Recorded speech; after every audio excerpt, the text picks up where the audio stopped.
10, 9, 8, 7, 6, 5, 4, 3, 2, 1. Liftoff.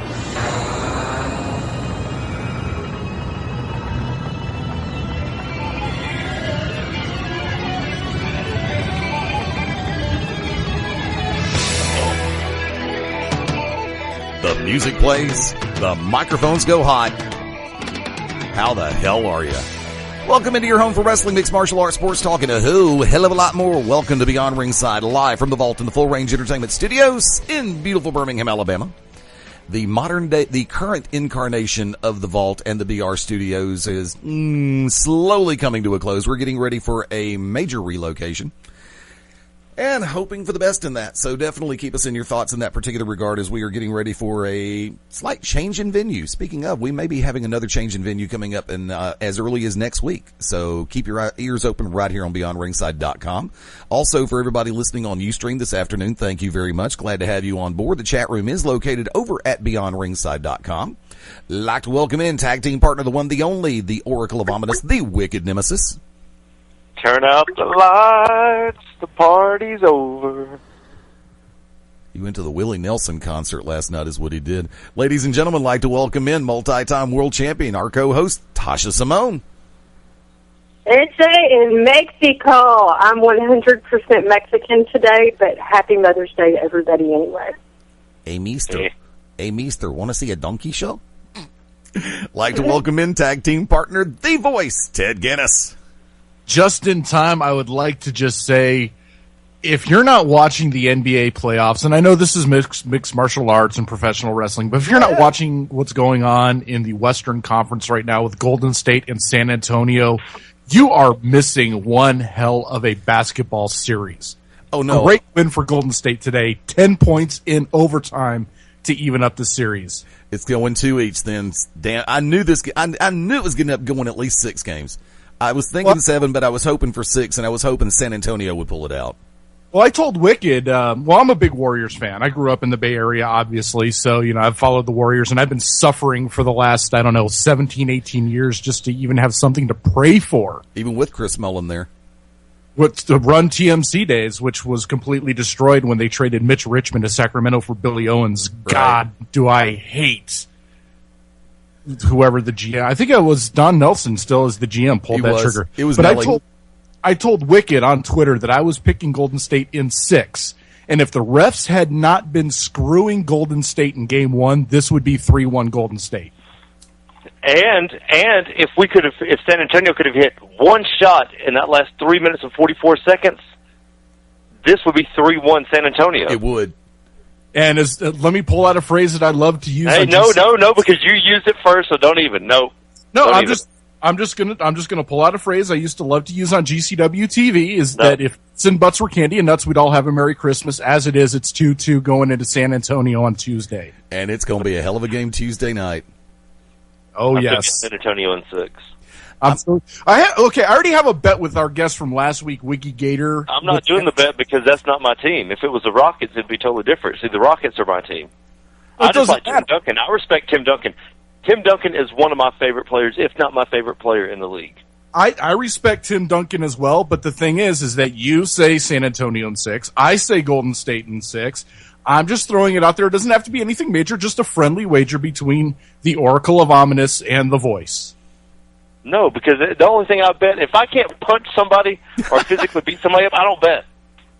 I don't bet on anybody besides myself. I don't bet on anybody to have any kind of outcome. I'm just not a betting man. Now, if you bet me I could beat somebody's ass, I'm like, you're on. That's different. I'll tell you what, I'll put $20 on you versus Paul Lee any day. I'm sure you will. And so will Luke Gallows. And Luke Gallows said that he did not say that I had been beating Paul Lee, that Paul Lee beat my ass. So I asked him. I said, hey, he was, the knockout king himself. I was like, well, from what I've heard, you've been telling everybody that Paul Lee beat my ass. He's like, that's not what I said. I was like, it better not be. I was like, I understand if you do because, the guy pays you. I was like, what he's going to do is he's going to go there, he's going to whitewash his walls, get rid of all those fans he painted on the wall, and then go back and paint some more.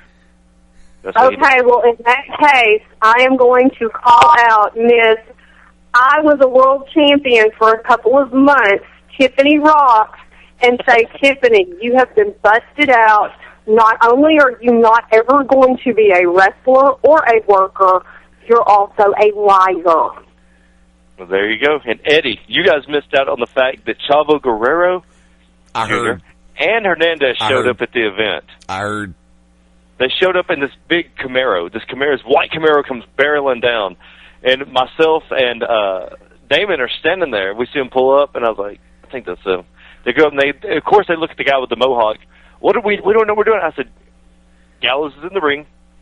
Go get him. Damon escorted him in there, walked him in there, kind of hung out. They saw these big Wildcat helmets, like these big mascot heads, put them on. Nobody knew, because nobody knew that they were going to be there, with the exception of Spiral, Mike and Tracy, Dan, myself, and Damon. And everybody else, when he told me and Damon to go look out for him, everybody thought it was a rib. Like, Dropkick Styles is standing there, this is a rib. Is this a rib? Is this a rib? I was like, this is a shoot. He's not going to tell me to go stand outside and look for somebody. But it was fun. They were really nice, though. They really were. They were cool. Styles thinks everything's a rib. You can tell him he's going over and he thinks it's a rib. Because it is. He normally is, yeah. Yeah. That's true. But you guys missed it, man. Al, I know you guys have heard. We'll go ahead and talk about it really quick. Yes, Chris Knox did get his nose broke. Yeah. 3 minutes into the match. He bled everywhere. And not only that, he also strained tendons and ligaments in his ankle and damn near broke his ankle in that same match, right before he got his nose broke. And Jeremy Foster with his knee off the... Jeremy Foster, we were wrestling high definition. Jeremy Foster went for a quick schoolboy, like a shoot schoolboy, and rolled up on Knox's ankle. And I thought he hit his head and knocked himself out, to be honest with you, because he hit so awkwardly. It was a one count. He kicked out. He kind of stumbled, and when he stumbled around, he came running full speed into that knee that Foster does out of the corner. Just caught him dead. Landed on top of him. Knox rolled over immediately to his side, like all fighters do. He didn't want to stay on his back. Rolled over, kind of trickled, and then when he stood up, it gushed. I mean, people were running all over the place. Everybody was scared to come over there. Nobody knew what his reaction was going to be. I thought he was going to snap and kill Jeremy Foster. He did go in and slap Foster and then hit him with probably one of the biggest Peter Gabriels you've ever seen. And then poor Foster did catch a powerbomb on the Shamrock Shenanigans, and for the first time, Knox sat down with it. And it was, yeah. He was very classy about it. Like Tasha asked, Tasha's like, he better beat the kid's ass. He was going to. But we were at a school show. There were about 250 kids there. They weren't supposed to be back till next year, but the superintendent specifically asked them to come in for May for this fundraiser. And Knox knew that going in. And Jeremy Foster is a good kid. Hell of a kid, He is. He's just, he's full speed. He's one of those guys that what he sees on Ring of Honor, he wants to emulate. To copy. Emulate would be a better word. He wants to emulate that. There's many kids like that. But Foster's intelligent enough. I pulled him aside afterwards because everybody, when we went to the back, everybody thought that Knox was going to just start pulling a bishop and just start breaking stuff. He did not. He went in there and he just told Foster just to leave him alone. And we took... Sir? I mean, Knox to me has always been a classy individual. And, from what I'm hearing and from, just from knowing those two guys, it was like, receipt earned in the ring, receipt paid in the ring, and that's the end of it. Yeah, exactly. And Foster and Cody both, because afterwards there was so much blood that when Cody O'Connor went to go hit his jumping, vaulting, spinning back elbow, he almost fell. But Damon realized what was going on because he slipped, because there was blood everywhere, guys. And when I say there's blood everywhere, there was blood everywhere. There was as much blood coming out of Knox that came out of me. And Eddie, you will know this, from the Peach State War Games that we had. There was that much blood. Yeah. It was all Knox. All of it was Knox. But he finished the match. For what it's worth, people are like, I wouldn't have finished the match. I'd have went straight to the back. Well, you're not Chris Knox. That's why I manage Chris Knox.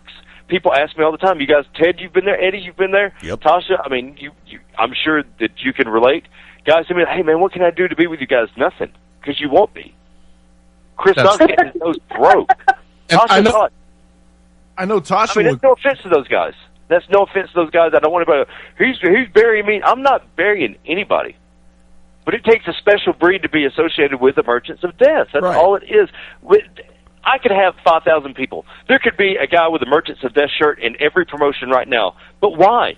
That waters it down. We're not the NWO. We want the Merchants of Death name, whether it be the Unlucky Charms, whether it be Call Like a Bomb Pandora, whether it be Murder One, Johnny Slaughter, Orion Bishop, Corey Hollis, Danny Only, the Prophets of Doom, which are extension of the Merchants of Death, being Andrew Pendleton III, Strychnine, and Danny Only. Okay? They're out there. You have the Concrete Gorillas doing Progression Pro Wrestling right now out of Atlanta. Jeter and Blaze, they're still associated with the Merchants of Death. Proudly.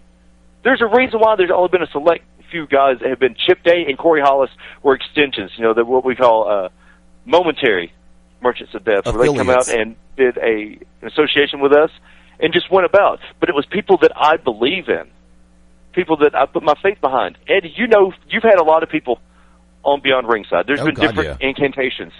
But we all know for a fact there have been people that have begged you to be on this show. Yes. And you've been like, well, you don't bring anything to it. And I'm sure they got their feelings hurt. But that's how it is. When this is Beyond Ringside is your baby. Yes. Correct? Okay. The Merchants of Death and To Be Determined show are my baby. Right. Because I take pride in those, just like Tasha. Tasha has a lot of pride in the To Be Determined show. Ted is no longer around here in Alabama, but he still takes pride in what he helped establish with the underground. Correct. Anybody that goes back and look at Blip TV for what you guys did, there was a difference between El Professor. Granted, yes, I was not a fan of El Professor. I was not a fan of the El Professor. But Ted was not a fan of me, and I was not a fan of Ted's, but when Ted realized what was going on, and it was like, oh, I see. He's just a douchebag in real life. Well, then yeah. we're okay. Well, yeah, I'm a douchebag in real life. Come on. I mean, everybody knows this. Me, I'm talking about me. When you realize I was a douchebag in real life, you're like, oh, yeah. Douchebags, we hang out together. We smell like Massengill, so we're going to sit in this corner. When you take pride in something, people mistake that. People mistake it for you burying them. Hey, do me a favor. I don't bury anybody, but for everybody that has asked me the last 2 years, there's only been one person that I would just say, yes, join the Merchants of Death, and that's Trevor Doom Eon. Yeah. I like Doom. Let me Doom's a hell of a guy. Do me a favor. favor. He needs an afro, though. Wick, hang on one second. Folks, we're originally scheduled to be joined by Silesia Sparks in about right after the top of the hour break. She's got a situation that she is dealing with down here in the lower 48 as she is on her way back into Canada. I'm going to let her talk about it a little when she's able to make it on air. We're probably going to be bumping until around 7:30 Eastern, 6:30 Central. We're also scheduled to be joined at 7 o'clock Central, 8 o'clock Eastern by Giant Tiger, professional wrestling star.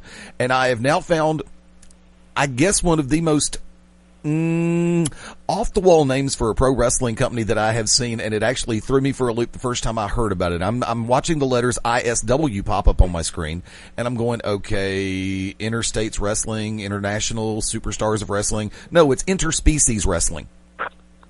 Holy frickin' hell, I want to hear about this. And Giant Tiger's scheduled to join us at 7 o'clock Eastern, 7 o'clock Central to talk about that a little bit more in depth. Okay, I just wanted to get the reset in there as we're 13 minutes before the top of the hour. Fast Eddie Layne, Wicked Nemesis, Ted Guinness, Tasha Simone, and Mad Dog Matt Denton. Matthew, what's up, buddy? I have no idea what's up because you contacted me. In complete production notes mode, you were like, dude, you awake or asleep? And I'm like, busy. You're actually whoa. You were actually doing show notes, production notes? I wasn't doing show notes, production notes. Oh, okay. I was actually in the middle of doing my other show. He was getting a leg over. No, he was actually doing his other podcast. He has a very successful podcast. Tasha just blew my fucking spot, man. I'm so sorry, Matt. Tasha just blew my spot, man. She knows. She knows. She can smell it a mile away. It's more than a mile away. Oh, maybe one or two. But all I want to know is Giant Tiger. Giant or just a clever nickname? We'll let him answer that at 7 o'clock Central. Now, this is something you and I spoke about off air for just a minute, Wick. And I'm going to lay this one out there. I don't care if you're a professional wrestler. I don't care if you're a boxer. I don't care if you're a mixed martial artist. if you are scheduled to go out in the first match of the night, the first fight of the night, or in your first round, and you try to sell a weak-ass punch, and somebody from the locker room, primarily the promoter, even if the promoter is a mark with money, doesn't come out and slam your head with a frickin' steel chair, something's frickin' wrong. We've all seen this. And there should be a lynching in the locker rooms, plural, if you are working later in the show and somebody in the opening show throws a GD Q-tip for a clothesline.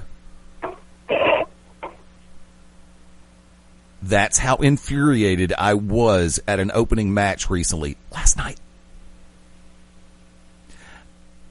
Was it Nature Boy Paulie? Please, you actually give him credit for throwing something as strong as a Q-tip. Well, I'll give him credit. I'll give him credit for popcorn sales, because if you've ever seen this guy wrestle, it's 8 minutes to the ring, 7-minute promo, 2-minute match, 7-minute promo. He's great for popcorn sales. And then the thing that's really good for popcorn sales is if you get a bunch of traditional, classic, older professional wrestlers going into the nudie bar that sells popcorn, you will have a popcorn fight with about 10, 15, 20 wrestlers across the main stage of the strip joint. That is true. Been there, done that. Yeah, and I'm going to use the gimmick that Wicked absolutely hates me to use.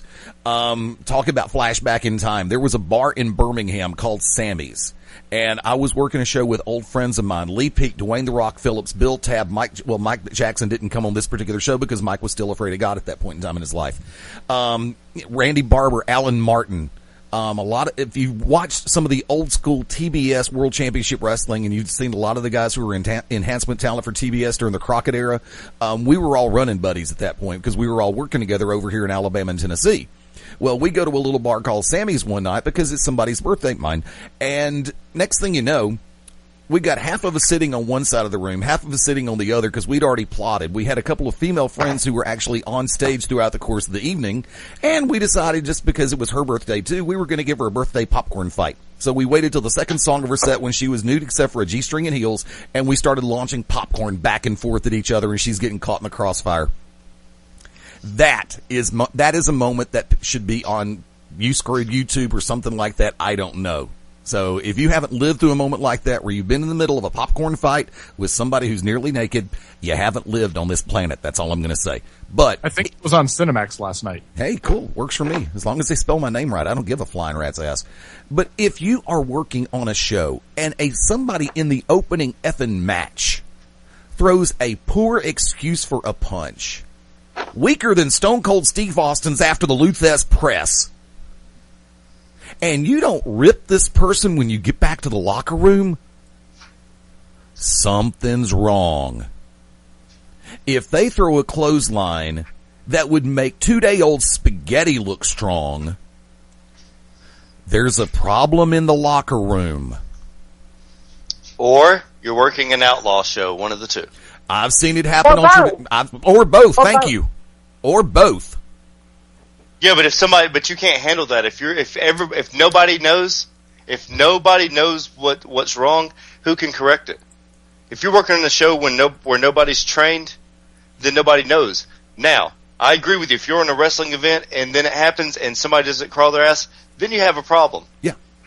If it happens like not even a major promotion, we all know there's no excuse for that. Period. But when you have guys, there was somebody on that show, Eddie, that put out a thing, a Facebook status in the middle of one of those groups that says, "Who wants to wrestle tonight?" Yeah. Oh my God. No. Okay. Yeah, that's true. But that's scary. The fact of the matter is, and they had they had everything from, oh my God, these people are being booked to, wow, he got this person on this show? Because there were the kids, the Elements of Wrestling, Caden and Matt. Sade, yes. They're good kids. Yes, they are. Tiny. Yeah, I know. They're midgets. Look, Caden Sade can go. I saw him at the IWA Deep South show, in a, trio style tag match. He and two other people, him, Shane Smalls, and somebody else against the Batiri. That match stole the damn show for a good reason. And that was the first time that I'd heard of Caden Sade. They had a 7-person lucha style intergender elimination match last night. And Wicked, you're actually going to drop your jaw when I say this. No, don't say it. I don't believe it. There's going to be video evidence. I don't believe it. Okay. She got kicked. Choreography doesn't mean she did well. She got kicked in the face Friday night because she blew a spot. I know. She got knocked out. Did you hear? I heard. Oh my god. She told Tasha, Tracy, she messed the spot. I snorted on air. Oh my god. She Irish whipped her. She messed the spot up. Tracy Irish whipped her back and kicked her dead in her face and knocked her out. Yeah. Held the ring. 1, 2, 3. What, you see, did it? Oh my god. I'm so proud of her. There's 250 people, paid people. Yes. That's not including the superintendent there. There's all these people, and we all know. On those shows, there's kids out there. Like when Knox got his nose broke, the first thing I said was like, "You think you want to be a wrestler?"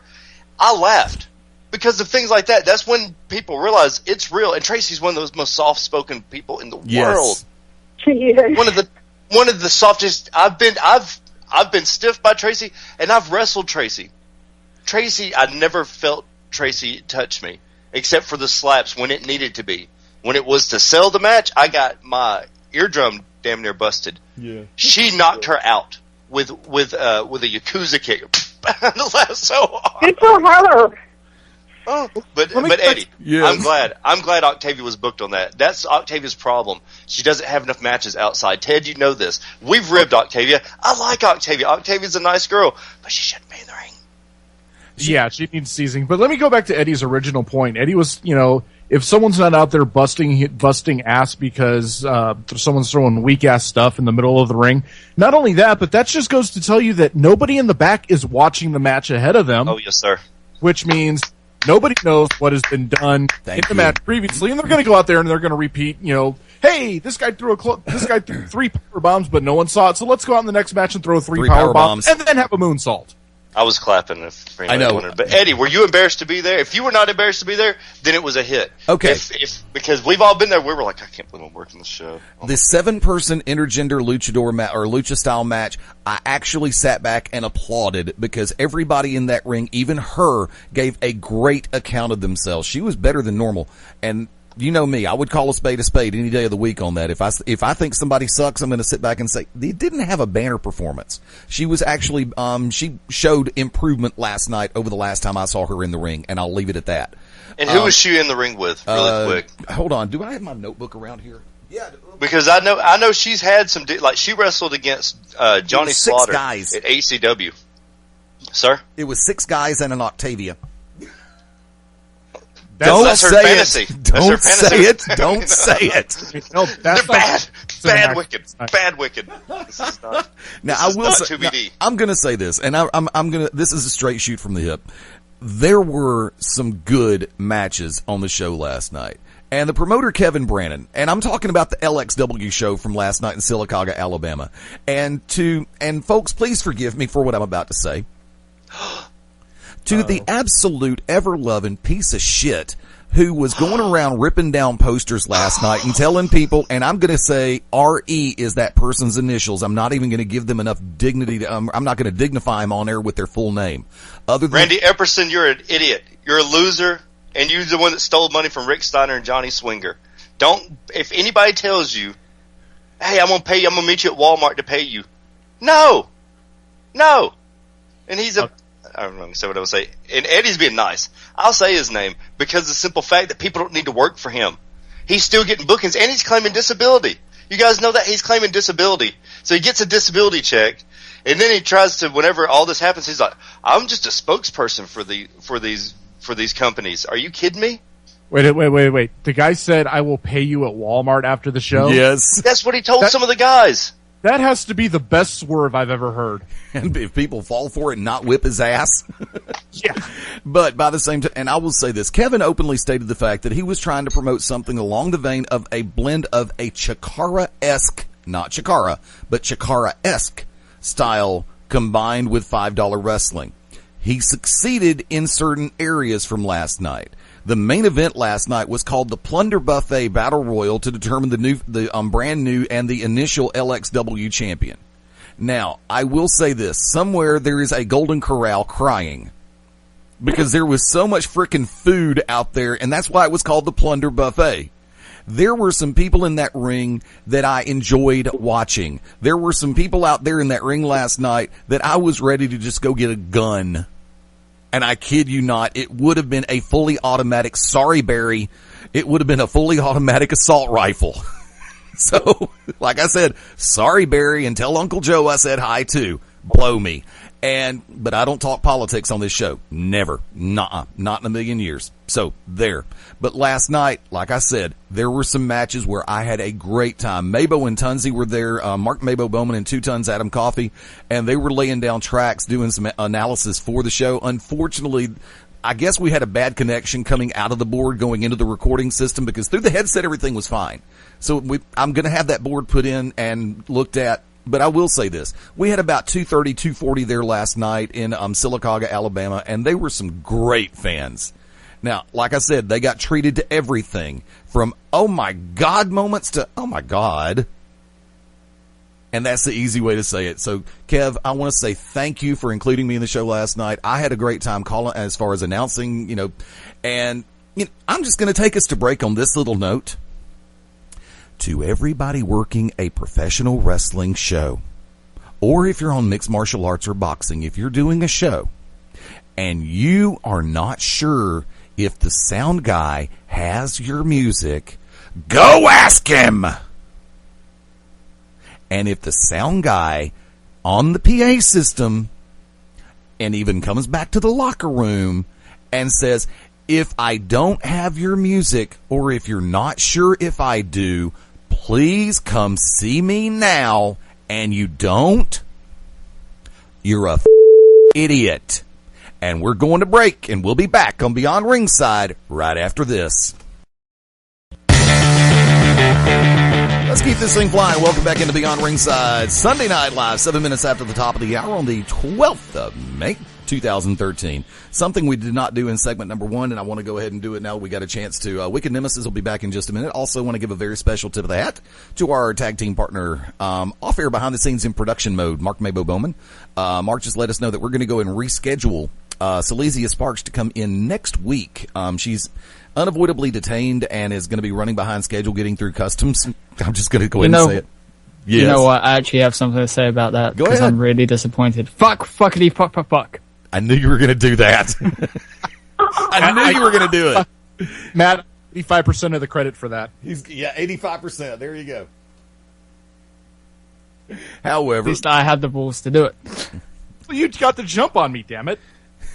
Yeah, you wouldn't have done it because you're closer to Eddie than I am. Not really. Hold on a second. Yeah, really. I'm trying to add. You have a few thousand miles of me. Oh, maybe 1 or 2. I'm trying to remember the first. I think it was Billy Crystal, or who was it did that gimmick one time in a movie. Meanwhile, back at the ranch. Eric Cartman. What gimmick? Sorry, I missed it. I just said fuckity, fuck. For the second time now. Thank you. You know something? If I had a nickel for every time someone stole something from me, I'd have 10 cents. And how many lines of mine have you purgatoried over the? Yeah, but the difference between you and me is that I actually made them sound good. Welcome to the conversation. Oh Lord. Damn it, I had a t-shirt planned. It's okay. I think I've got the sign still here at back at the studios. It's that one in Loud Noises. Somebody actually, Jake Cole actually used that. You didn't say that name, did you? I didn't say Out of Control Jake Cole. No. However, started using your Loud Noises gimmick, Ted. Oh my Brick God. Tamlin. Loud noises. Lamp. I like Lamp. Do you like the lamp, or are you just saying it because it's there? I like that. carpet. I have no idea what we're yelling about. I need to get in touch with Cause and Effect and see if they'll Delight. bring back Louder Little Girl one time. That's all. May 26th, the original Brick Tamlin on Arrested Development will be back. Arrested Development, everybody. Woohoo! You know, We're making a reference real quick and a couple of things, and I don't, whoever would like to chime in on this, you're more than welcome to. But we did not get a chance we did not do this at the show open, so I would like to say to all of those who do fall into the category one way or the other, Happy Mother's Day. Hope it's been a great day all the way across the board. And if your kids are old enough to do something and they didn't do something, throttle them. Plain and simple. I mean, hell, I even took my daughter out to buy a gift for my ex-wife. Now that's class. That's cool. I want to actually be able to see her. Not my ex-wife, my daughter. Oh, okay. I was about to say there's too many lines that you could actually work through right there. But, to mothers all the way across and around, congratulations, Happy Mother's Day. And one of these days, well, I would say that there should be actually a National Kids Day in addition to National Mother's Day and Father's Day. But, something, kids kind of get their way just about every other day out of the year, so there should be at least one day that the parents can have all to themselves, and kids, I do mean the parents should have it all to their effing selves. So if you get a babysitter like I had to deal with when I was an itty-bitty brat, guess what? You learn to live with it every once in a while. Oh, so that was last weekend, right? Pretty much. Okay. Pretty much. So. God, I miss ripping on you. Dude, it's perfectly cool.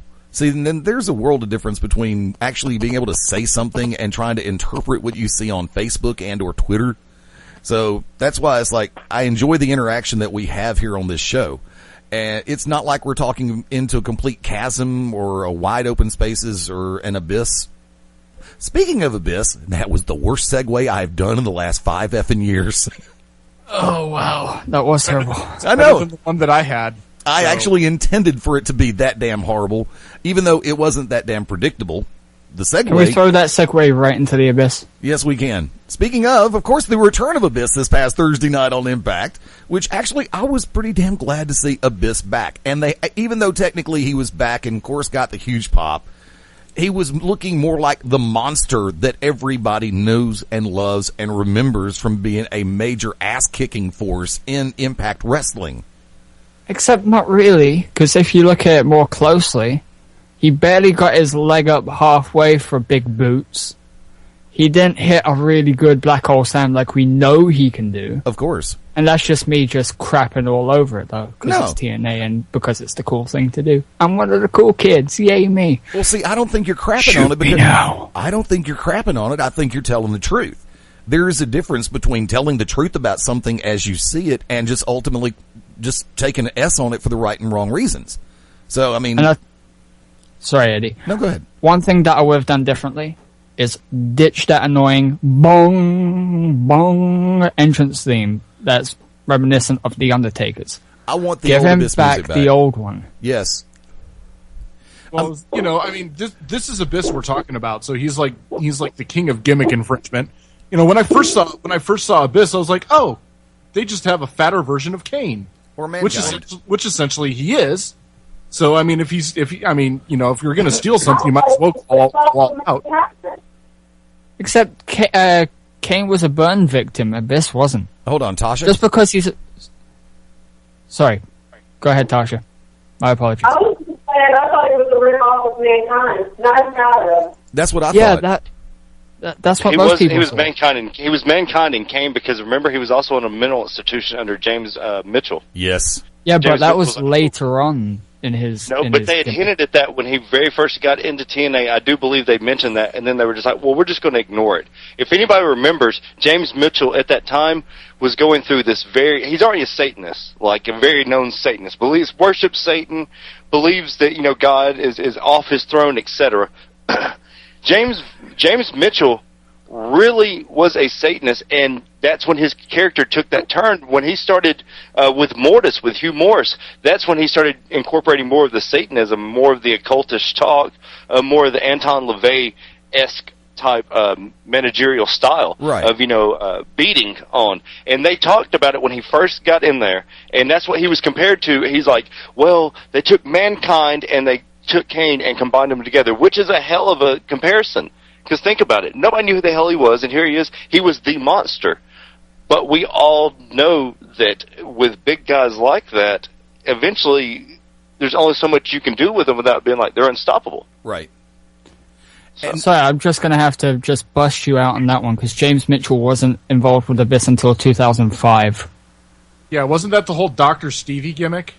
No, that was Dr. after. Stevie was later on. Yeah. Back then in TNA, James Mitchell took control of Abyss, made him a unstoppable monster because at that time Abyss had a fear of barbed wire.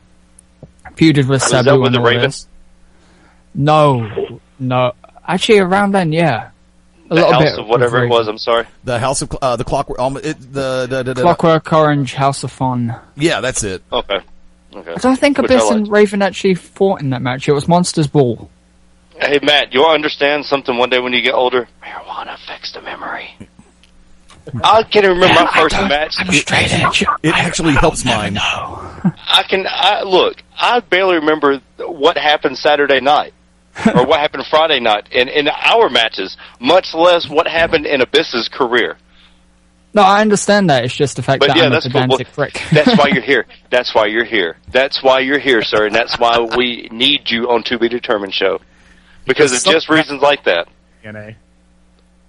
And just to bore you even more, that whole thing was just a massive crap storm to begin with, because eventually James Mitchell was revealed as Abyss's daddy. Which really pissed me off because that was too much of a parallel and paradox for Paul Bearer and Kane and Undertaker and all that other stuff. It's like, look, and that's why I keep expecting the Bubba Bully and Brooke and Terry Bollea gimmick to start really just going the way of the Triple H, the McMahon-Helmsley era. I'm trying to the McMahon Helmsley era, but I was trying to think about the Alliance thing. Where Are you talking the invasion? Yeah, kind of like the Alliance thing. I mean, no. I mean, that's because you don't have a rogue company coming in to take over. You have how many aces and eights are ex-WWE talent? Mostly, but the only people who are not ex-WWE are Wes Briscoe and Garrett Bischoff. Right. And they're just green as goose shit anyway. Yeah, pretty much. And they're not being portrayed as a former company. They're just being portrayed as a bunch of bikers that kick people's asses. I love Ali Doll's comment, Kane and Mankind had a baby, and it was Abyss. I would hate to see the bed that held that action. Oh my God! I'm just trying. That just gave me a mental picture in my mind of a black diapered Abyss with a pacifier. Also on Cinemax last night, and you've got a mobile dangling above the baby crib with little chainsaws and pickaxes and barbed wire baseball bats. Most of which were used in the S&M session between Kane and Mankind. Pretty much. Okay, look. I'm just going to hell. For the next 13 minutes, the language restrictions are off, okay? Oh the my next God. 13 minutes. Fuck. Except for the gratuitous bullshit, Denton. Oh God. Right now, everybody's tuning out. Everybody's like, oh, we want to hear this. Okay. We'll turn to be determined on Wednesday and bitch nights. about Okay. that. Okay, no, language restrictions are not off, but I just really wanted to say I have the most warped fucking imagination of humankind, and I just have all these little mental pictures like that dangling above me right now. It's like, and I'm trying to listen to see what the music would have been, and the only thing that really pops into my head was the old Friday the 13th theme song with while the baby mobile's going around Baby Abyss. I don't know. But who's pouring the candle wax? I'm sorry, we have an executive decision by producer Mabo. Please stop Eddie from talking. He has no idea what he's talking about. Tell us something we don't know. And your point is... Hey, don't shoot the messenger. Our executive producer also knows for a fact that I'm not lying about broadcasting from a bubble bath tonight. He said only with photographic evidence would he believe it, and it is on Twitter. Oh shit, hold on. Shit. Tasha, what have you done? The rest of the show is just going to be Eddie going...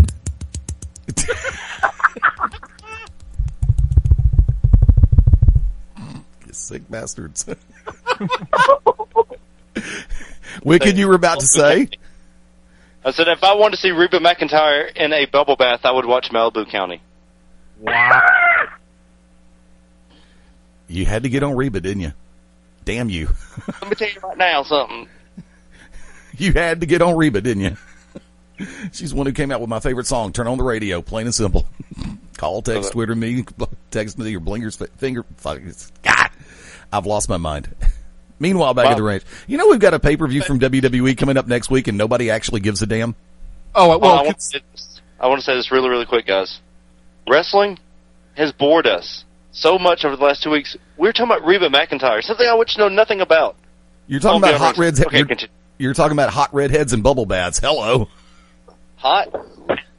We could talk about MMA. I went to the fights last night. Really? Where were they? Did anybody break their toe?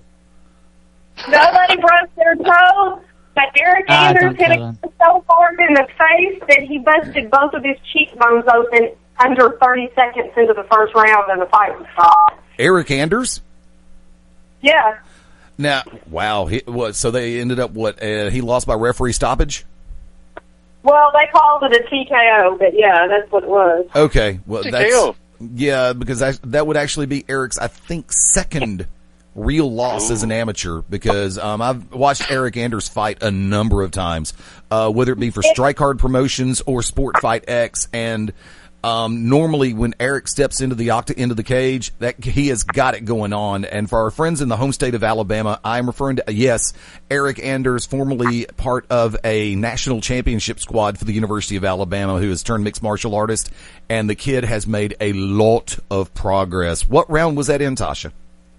I will say this about Eric. He fought, the guy that he fought for the title, the guy quit the fight because he blew his knee in the first round. I mean, he made it through the first round. I am anxious to see Paul and Eric fight again, but the difference between seeing this kid from February to now is incredible. He is trimmed up. His striking is 200% better. Who, Eric? Eric Anders. Yeah. He walked into the ring, or into the cage, and he was all business. He wasn't there to dance. He wasn't there to pop around like a little Mexican jumping bean. The bell rang, and he was ready. And it was very impressive. All of the fights were impressive last night, but I knew that you would know who Eric was, so he was the first one that I threw out there. Well, there's all of the matches. If anybody ever wants to see a great MMA card that's not UFC, check out V3. They are phenomenal. Yes. You can find them online at v3fights.com, and they always have a listing of where they're going to be. There are some great MMA companies, and there's some on the horizon. Jason Sanderson promotes out of the Huntsville market, Huntsville, Alabama. I'm trying to remember the name of the company, and Jason, I'm so sorry that I can't remember it right off the top of my head. They just recently had an outing in Huntsville at the Von Braun, and from what everybody told me, and I mean everybody who I know that went to that event, they said it was great. The fights were good all the way from start to finish. You had different styles of fighters. And that's one thing that I genuinely appreciate when a promoter and a booker for a mixed martial arts card, regardless of the weight class, tries to make it a variable as far as style of fighting. If you have two pure strikers going at each other, that's not going to show anything other than a modified boxing match. But if you've got somebody who has a great ground game taking on somebody who has a great stand-up game, then it's really going to be a good chess match to see exactly who can get the upper hand in the situation. Is the striker going to be able to make go for the knockout and pull what they do best? Is the traditional wrestler going to be able to get the striker down and turn him into a human pretzel? And it's when you have promoters who think that far in advance, who have that kind of foresight for the fights, that's when you have people who go and pay their hard-earned money. They're in that, my favorite phrase again, those who pay their hard-earned money to see a show come back saying that they got their money's worth. Do you remember, exactly. Do you remember any other fighters from last night? Yeah, one of them in particular, I'm sure everybody will know, Lua and Lawrence. Lua is their former lightweight champion, middleweight, I think. This kid, if you haven't heard of him, look him up. He's from Louisiana. He's 19 years old. I need everybody to understand this. This kid is 19. He has a record of 17-4 now. But at 19, with a record of 17 wins and 4 losses, this kid's only going to get better. He is going to be a beast. I don't take anybody serious that can't go in and buy their own beer. You know, I think if he went to buy his own beer, nobody would argue with him. I probably wouldn't. But seriously, this kid had a very strong first round. Came out okay in the second round, but was just overwhelmed with strikes, even on the ground, from Martin. And then after that, in the third round, he came out, or Lawrence, and Lawrence came out banging in the third round. This kid does not have any quits. And I have to reiterate, this is a 19-year-old kid, and when he started banging on Lua again, he was trying to get up, and his corner finally threw in the towel because they were afraid of head damage. He's still Emmy, right? Hold on for 1 second. So Martin Lawrence wrestled last night? No. Or fought last night? Look, I had the wrong last name, all right? Oh, I was like, Martin and Lawrence. I was like, holy crap, where's Gina? Where's Shanae? Oh, my God, you're great. But seriously, all of the matches were just absolutely freaking amazing. I was very pleased. And what was the name of the promotion? So, they're based out of Jackson. D3 is actually based out of Memphis. Innovative Cage Fighting that's based out of Jackson is also a phenomenal group. Most of the fighters for these two companies are like one step away from going pro. I mean, they're solid. Now, you said the kid was 19 years old with a record of what? 17 and 3 going into the fight, 17 and 4 now. Okay, that scares me because most states won't let you fight unless you're 18. And if this kid's had that many Emmy bouts in 2 years, somebody's fudging paperwork there. Because legitimately, because most states will make you wait. Tennessee's not one of them, I don't think, to be honest with you. Tim, it's just like wrestling. You know, there's some places you can't wrestle, but in Alabama, you can wrestle at 14. You can get in the ring and wrestle at 14. True. And that's one of the things. 17 and 4, but 17 and 4 is impressive anyway. You look at it, I don't give a crap how old he is. If he was in a 14 fighting men, that makes it even more impressive. So let's keep it between us and our 5,000 listeners. 5, nobody rat the kid out. Okay. Nobody check. It's just like Obama. He was born in Hawaii. Sure. I'll tell you this much. If anybody rats out, we'll send Jake Cole after you. That's out of control. That's burning up, dude. Plain and simple. You took out of control before I could say it. I got stuck with the other nickname. He needs a third nickname that somebody else can jump on. It's better than flaming. Shut up. the flaming lips, Jake Cole. Reminds me of right now our 3 lesbian listeners are like, yeah. There you go. Thank you. Good one. No, seriously though, and this is something that we have said on this show for a long time. And wait a minute, I got an email the other day, and we are probably going to be trying to set up. God, I hope this can happen after the move. That way, I'm not crunched for time. Yes, we're getting ready to move the studios. I received a very cool email.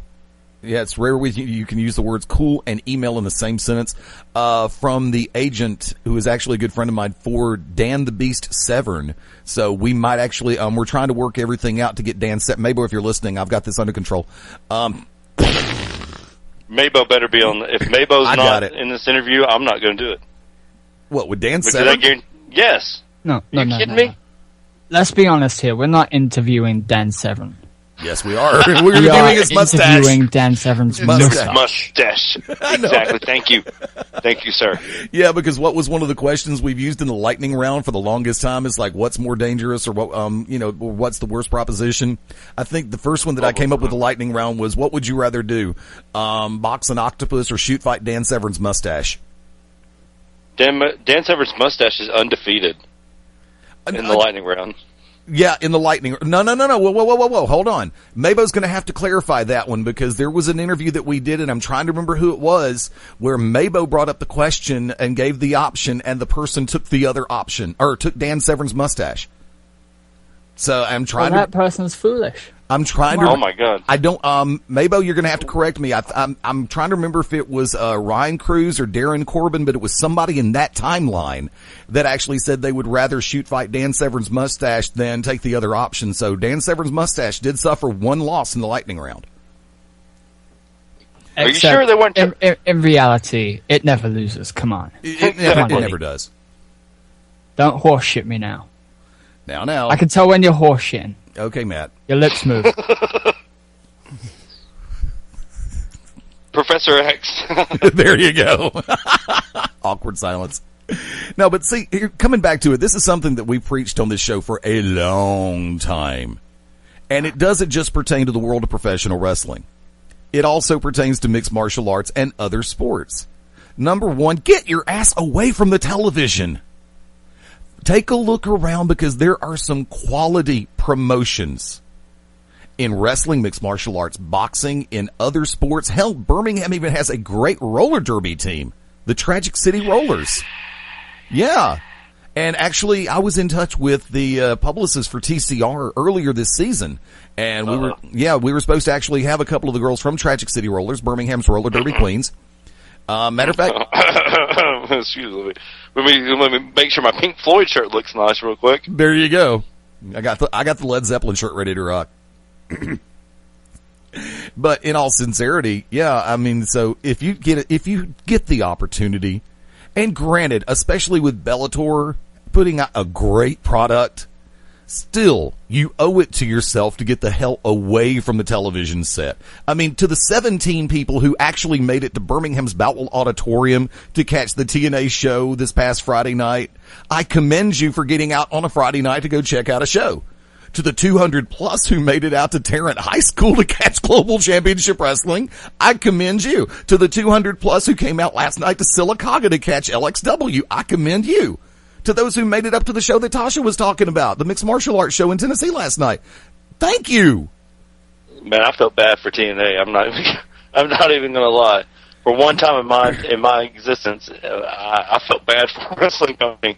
Felt bad for those guys. I really felt bad for those guys. I don't feel bad for the company. I feel bad for those who are in the ring busting their asses every time that the doors open.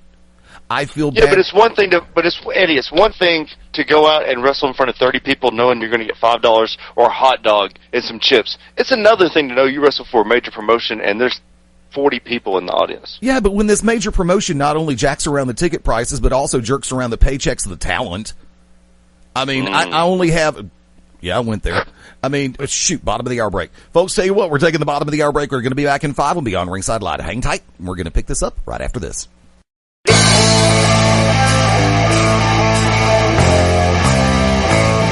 And we're back on Beyond Ringside Live. Fast Eddie Layne, the Wicked Nemesis, Ted Guinness, Mad Dog Matt Denton. Tasha Simone had to dive off for a little while. I think she's still in her bubble bath. Damn it. Scheduled to be joined in about 25 minutes by professional wrestling star Giant Tiger right here on Beyond Ringside.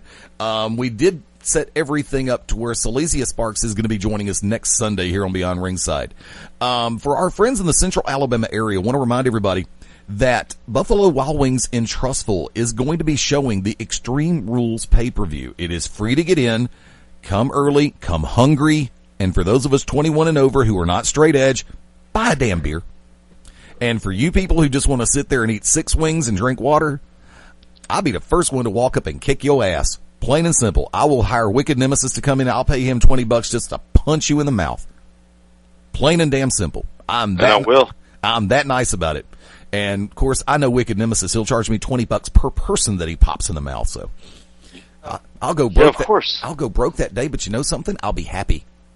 I'll tell you what. You'll do Corey for free. Oh, God, yeah. He'll punch Corey in the mouth for free. Yeah, most people we know would. Oh, I knew. Well, I'm just going to stand here and take it because I deserve it. Can I rape your mom? Like, whoa, Corey, it's Mother's Day. Oh, wow. Holy nutmeg. That's my rage. I feel like I should be doing rage. I like Corey. Shit. I consider Corey a friend. That's why I get so mad at him. But, Ted, you got to go. I'm sorry, sir. Yeah, I got to duck out. 5 a.m. is coming early, and it's the first time I've seen 5 a.m. on purpose in quite a long time. I'm but sorry. I have good news for everybody. Yes, the chafing has healed. Rubbing Me Raw will return this Wednesday on the TBD show. Oh, my. And it's been building up. Pent-up frustration will be released. And I know Wicked Nemesis. To the climax. Yes. So grab your Vaseline and sensitive lotion. This Wednesday, Rubbing Me Raw will return. You can find me on Twitter at Ted Guinness. You can find me on Facebook on my like page, The Voice Ted Guinness. Keep going. I just love it. And I'm just going to throw this out there right now. In 2 weeks, I will not be able to be on Beyond Ringside. I have I don't know if it's an unfortunate. I have a prior commitment in 2 weeks. His blow-up doll comes in from Amazon. What's that? His blow-up doll comes in from Amazon. Well, it better. I have to be here to sign for it. There you go. You know, rubbing me raw is a lot like concrete mix. You know, you get it just a little wet, take a step back, and then watch it get rock hard. And on that Zombie Rick Rude? Yeah. And on that note, gentlemen, I wish you a fond adieu. Have a good show, and I will talk to you guys next week. Take care, Tedrick. We'll see you then, buddy. All right. The voice, Ted Guinness, ladies and gentlemen. You know, we were hitting on a number of different cylinders before the commercial break, and there's times when I really hate to take that bottom or the top of the hour break, especially when we're in free form like this, but mainly due to the fact we keep the continuity in play, because there's some stuff behind the scenes every once in a while that we do take care of as far as the network itself goes. And for those of you listening on Ustream, thank you very much. I'm going to ask everybody to keep their eyes open on .com and the social sites for Beyond Ringside over the next couple of weeks, because it's going to be a kind of a tumultuous run. I made the statement during the opening that we're going to be moving the studio, and I'm not sure how long the studio itself is going to be down. I'm hoping no more than a week. And Matt Denton has been kind enough to be able to offer to be able to step up and do production for both To Be Determined and Beyond Ringside in situations where I'm not able to from this studio. So, like I said, if things work out, we'll probably be down here at the studio once trying to get into the new location. We'll probably lose about a week. We may end up going back to Ustream for a couple of weeks. It just all depends on the way everything works out, and I'll tell everybody about that. I'll tell the rest of the cast about that off air. But like I said, as it goes right now, just keep your eyes open, because we're going to do everything we can. Next week, maybe we're trying to work on the logistics, because we want to try to do the show from Buffalo Wild Wings in Trussville before Extreme Rules. But we're batting 500 on that prospect. And I want to give Dino and everybody at B-Dubs in Trussville a huge tip of the hat, because they have been very kind, very professional, and very courteous in the way that everything has been handled. From the first time, the second time, the Mania broadcast we had a lot of fun with. I figured out, and it was operator error, Matt, on that first show, but the second show actually went out the way it was supposed to. The first show was going out where you could hear everything from behind the scenes, including me having a damn fit. Which was funny as freaking hell. Because I went back and listened, and then I deleted the sumbitch and put up the right version. Oh, come on. Now, there's some stuff that, it's like, you don't always want to kill the curtain factor, but still. I do. You should just send it just to me, so I can use it to blackmail you, you know. How it is. There is no blackmailing me. I don't care if I commit the most heinous act in history. I don't care if I get caught. Well, I have been... oh, excuse me. Say what? I've been contacted by Crew Jones asking when his To Be Determined show for April 24th will be up. I told him I have no idea. So I will have that up this week, guaranteed. He was upset that Zombie Rick Rude was up before he was. Well, see, okay, one of the things also, for those who watch the Ustream side or pay attention on Ustream Mobile, I had been trying to work on different slideshow presentations since we can't do full motion video on Ustream right now because of limitations. I mean, I'm in central South Alabama, and Wicked Nemesis is over in eastern central Alabama. Matt Denton is over in the UK. Tasha Simone's in Tennessee. And refuses to get on webcam. Yeah, pretty much. Ted Guinness is up in Idaho, and Mabo, of course, is on Gilligan's Island. So you've got all the different independent variables involved where trying to do like live full video would be an impossibility. So but right now I've kind of kept one slide up there for this broadcast. So if you're looking at your phone going, yeah, that picture hadn't changed in 30 minutes, and it might change in a few minutes. I haven't decided yet because I'm not running a full slideshow. Well, for BR and TBD, I try to do something different and try to create a slideshow presentation for Ustream. And we put that on YouTube. And I've just... with my work schedule, and this is straight shoot. With my work schedule, I've just fallen so far behind that I haven't been able to get everything done that I want to get done. And Wicked knows, Mabo knows, Ted, Tasha, Matt, they all know that I'm an anal retentive son of a bitch when it comes to being a perfectionist. It has to be right, or I don't sign off on it. And I just wasn't happy with the way certain things were working out here in the studio. But I'm going to go back to the basics as far as the audio podcast, and I will have the episode with Crew Jones up, hopefully within the next 48 hours. I got a ton of packing to do and starting to go through stuff, but I will get that done. You have a guarantee on that. So, Wick, there's your answer. And I don't know if I made any sense whatsoever, but I am running for Supreme Court Justice soon, because once you get a justice in there, you can't get their ass off the bench. Shades of Harry Stone from Night Court, if y'all remember that television show. Oh, yeah. Still one of my favorite shows of all time. Found season 1 for $5 at Wally World. So I had to give the Evil Empire $5 more plus sales tax. I made the reference earlier that WWE has a pay-per-view coming up this coming Sunday, Extreme Rules. They do? Yes. And legitimately speaking, I have been watching the Twitterverse. I've been watching Facebook. I've been watching some of the message boards. Is there a post-WrestleMania pay-per-view that has gotten less fan interest ever other than this one? Denton? It's a tough one. Because I'm actually, no, that's a lie. I'm not hyped up for it at all. And most of it's because of Triple H, because the one thing that I wanted to see was Brock Lesnar kick Triple H's ass again. But after Monday night, and Triple H refusing once again to play a vulnerable character by completely no-selling the fact that Brock Lesnar just wrecked his office, Triple H has just killed my enthusiasm for that match completely.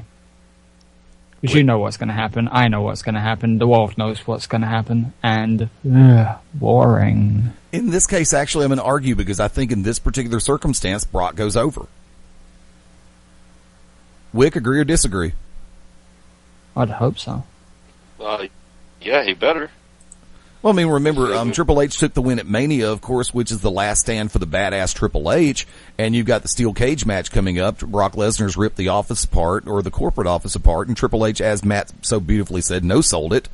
I've got 2 offices, and you'll see me in this office soon. Whoop-de-damn-to-do. But I'll ask you the same question. Have you seen a post-WrestleMania pay-per-view that has less fan interest going at this point in time other than this one? Absolutely not. Not one that I can remember in my short-term memory loss. Hold on, let me find something. I'm trying to find my phone real quick because an old friend of mine who is also Generation 1 here on Beyond Ringside, the Hitman, Ryan Adcock, he asked me point blank, and I'm going to try to find his text message real quick because I want to do what he said justice. But if there has been one storyline build toward a pay-per-view that has been completely blown worse than Ryback Cena, I don't know what it is. I can't find his text, but that's pretty much what he said. He's like, you had the greatest possibility for Ryback to be the pure heel in a circumstance, or at least be the really pissed off ex-best friend, not the bitter bitch, is the way he put it. And Ryback came across in that first promo. This is something that I've not said up until recently and up until now, and I agree with Hitman on this one big time. That first promo that Ryback cut was absolutely horrible. He went from being power face to bitter bitch in 5 minutes or less. Was that the one with the flashback that was kind of reminiscent of? Yeah, yes. Right, yeah, of course. Yeah. I mean, and if they would have played this right, I'm not sure. I mean, I'm not saying that I had the perfect answer for it. I would have basically had Ryback come down. If they don't want to go and turn him completely heel, if they want to keep something there that can keep T-shirt sales going, they could have had him come down after the clothesline or after the gimmick to Cena. The next week, they could have had him come down, look Cena straight in the face, and go point blank, I got screwed by the Shield. I got screwed by Brad Maddox. I got screwed by CM Punk. I got screwed by Paul Heyman. I know you will give me a fight. I challenge you for the belt. Let's fight. I'd have been perfectly happy with that. Wick, your thoughts? No, he needs a manager. Well, true. That's it. But if they're not going to give him... He shouldn't have said anything. Why does he have to go out and explain himself?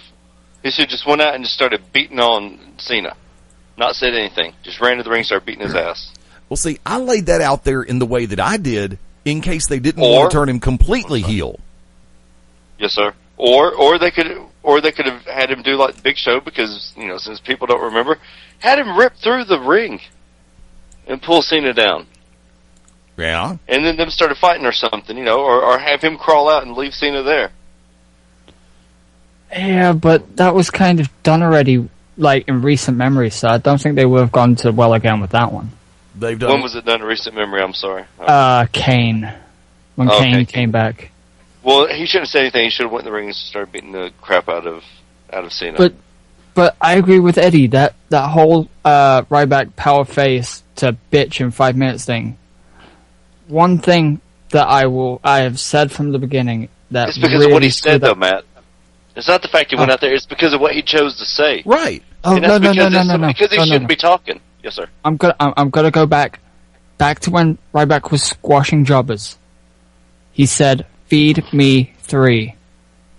The Shield were 3, and now he can't take 3. Come on. Well, there's a difference between 3 enhancement talent workers and Dean Ambrose, Seth Rollins, and Roman Reigns. I mean, look. Oh yeah, but I'm just saying the fact that he said "feed me 3" or "feed me Shield." No, because look, a real manager, a real manager would have went back and been like, okay, let's see what he's done, because this is the promo that everybody needs. This is the promo that everybody's going to be talking about. Okay? That's what a real manager does. A real manager knows when you can go in and play with the fans, and then when it's time for business. When something like that, that's the stage for a real manager to take control and be like, we used to say, feed me 3. The Shield, you're the 3, but not here, not now. Because you guys mean nothing compared to the championship. Who cares about 3 guys? Who cares about them? It's all about Cena. But nobody does that because nobody uses real managers. Zeb Coulter's only half of what he used to be. Well, Zeb Coulter's never really been a manager. I mean, Dutch Mantell is probably one of the best talents and one of the most underrated talents on a national scale of all time. And yes, I put a qualifier on that because you have to. I mean, for those in the southeastern United States in particular who remember when Dutch Mantell tore through this area with Shoe Baby and was one of the most controversially and talked about heels in professional wrestling for a number of years. And then, unfortunately, when he went to Crockett as part of the Kansas Jayhawks with I believe it was Bobby Jaggers, yeah. And they made it mid-card status at best. Bobby Jaggers was a damn good heel. Dutch Mantell was a damn good heel. Dutch Mantell Zeb Coulter on the microphone has been gold for the most part. And if not gold, platinum. I will take it to the next level. But look at Paul Heyman. Look at Paul Heyman's managerial style. He's constantly in there, even with Brock Lesnar, a man who was a UFC champion, a man who at one time was the youngest champion in WWE history, okay? Still is. He still treats him, he still is? Yeah, youngest WWE champion in history. No, Randy Orton. Gone, Eddie. Look, anyway. What are you going to say, Eddie? I thought Randy took that on. The thing about it is that Paul Heyman, even Paul Heyman gets in there and treats him, go low. Why are you letting him out-wrestle you? That's what you have to do. I know that there's nobody that can out-wrestle Chris Knox because Chris Knox is trained MMA. Chris Knox wrestled in high school. But still, I scream at him like he has no idea what he's doing. Because that's a real manager. That's where it comes into effect. Ryback needs a manager, plain and simple. Not a valet. He needs a real manager. Dolph Ziggler does not need AJ. Oh, and what about Dolph Ziggler? We haven't even talked about that. I'm about to go at 7 o'clock. I'm leaving. Dolph Ziggler having amnesia. Yeah. Retrograde amnesia, yeah. Yeah. And this is a shoot. This is not a storyline. He is not scheduled to be on any shows for a little bit. Are they going to strip him of his title at Extreme Rules, or Or are they going to do like that, like I believe they should, and make a number one contenders match instead? I think they should make a number one contenders match. And give him that time off? Yes. God knows they did it for Cena. They did it for Punk as well. Yeah. But this, I feel bad for Ziggler. This is his. They gave him the ball, ran with it, but everything that led up to him winning the title, all those bumps that we've seen him take, where we're like, he's folded up, he should be dead. Those are what led to this right now. That's just my opinion. No, and you're dead on. I mean, you're dead solid perfect on it, because that is something about pro wrestling, and this is something where we have said this on this show for years, dude. And you've said it recently, work smarter, not harder. And there is a way to work smart in the ring and make it look like you're killing yourself without actually killing yourself. But Nemeth has felt the need that he has had to prove himself above and beyond what he did the match before. And I don't blame him for that. I don't fault him for that. I give him all the credit in the world for having that mentality, because if you don't have the mindset of going out and being better than your last match, get out. Just plain and simple. Get out. And everybody goes through these phases. I don't care who you are. You can be a full-time worker. You can be a part-time wrestler. You can be the biggest star. You can be a complete no-name. You can be a referee, a manager, an announcer, a commissioner. You're going to have down times. And that's understandable. Everybody has personal BS.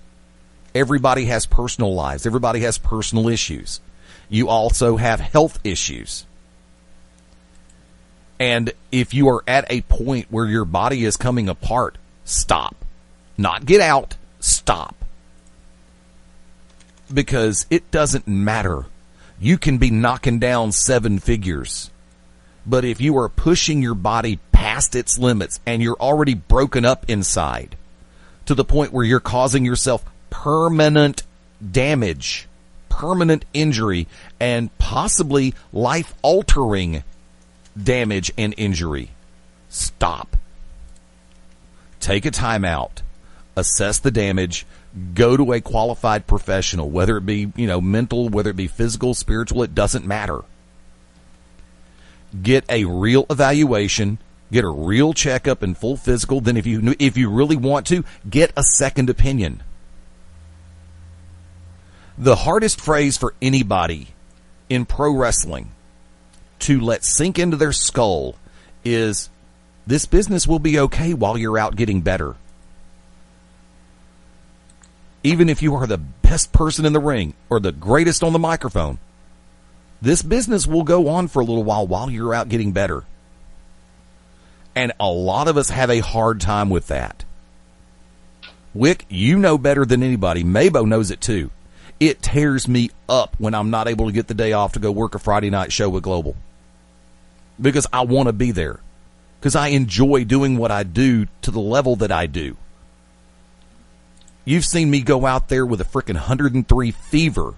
I think, matter of fact, you, Sawyer, and a couple others in the locker room had found out that I had the flu one time and I actually showed up to work a show, but I was staying away from everybody. And then when y'all found out later that I was sick, or later in the night that I was sick, I believe you cussed me.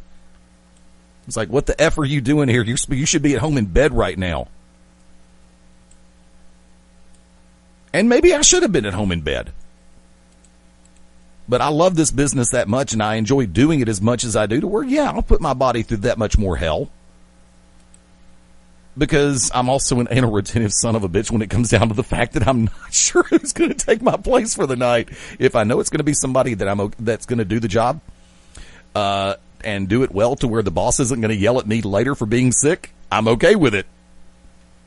If it's a situation where I know the boss is going to say, damn it, you needed to be there, then I'm going to feel even worse. But Wick, you acknowledge that fact, that there are times when you have to stop before permanent injury sets in, right? Well, what it is people are afraid of losing their quote-unquote spot. People are afraid that their momentum that they have built up can just be taken from them. You're supposed to have confidence in yourself. You're supposed to have confidence that you being gone a week or two, the show will go on without you. Yeah. But there's some guys that mentally, once they slow down, they can't pick back up. You don't slow down, you never grow old. It's just like Derrick Rose. Everybody wants Derrick Rose to play. That's his body. He'll tell you when he's ready. But guys, I've got to go. Yeah. This Wednesday, the To Be Determined show, the NWA National Champion Damian Wayne will be with us live, 9 p.m. Central Standard Time, beyondringside.com. I don't know if we'll have a Ustream. We'll see. Matt, myself, Eddie is off this week. Eddie, good luck with everything. Thank you very much. But be warned, explicit language. And to everybody that's been joining us, we do appreciate it. Just be ready, because we also have someone special coming on later on in the evening. So thank you all at Wicked Nemesis, at the 2BD show on Twitter, Facebook fan page, Wicked Nemesis, Unlucky Charms, and of course, To Be Determined show. Thank you all, and you all have a great night. Merchants of Death fan page as well. Wicked Nemesis Enoch on YouTube. Matt, Eddie, thank you. Ted, look forward to the new Rubbing Me Raw this Wednesday. Tasha, thank you all. Damon Wayne, and a special guest this Wednesday. And to all those that are checking out the last 2 weeks of To Be Determined show, thank you as well. Good night, everybody. God bless America and no place else. There you go. Folks, we're going to be back at the top of the hour, and when we come back, we're going to be joined by pro wrestling star Giant Tiger right here on Beyond Ringside. Hang tight.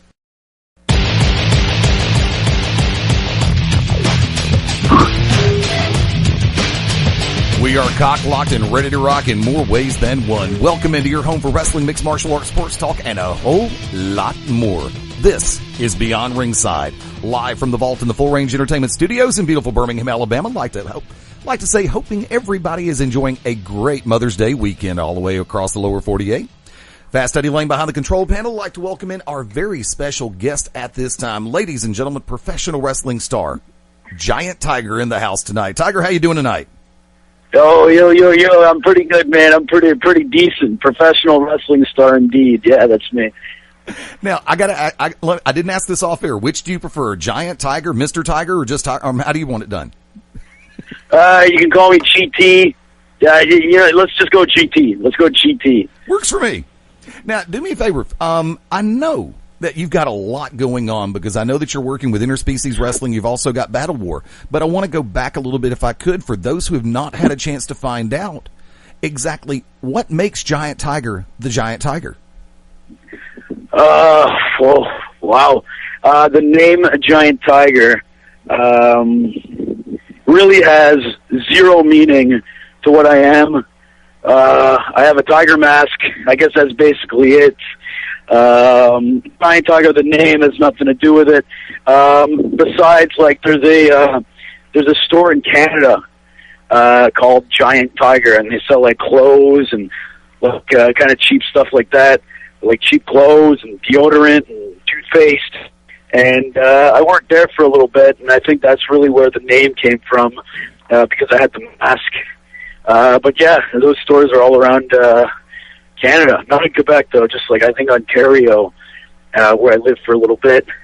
That's basically the name. There's nothing really clever about it. It's actually a pretty terrible name. Now, as far as on the personal side, there's a signature question that I always like to ask, because everybody has different answers for it. There are two moments for all of us in the world of pro wrestling, as well as mixed martial arts, boxing, and other sports.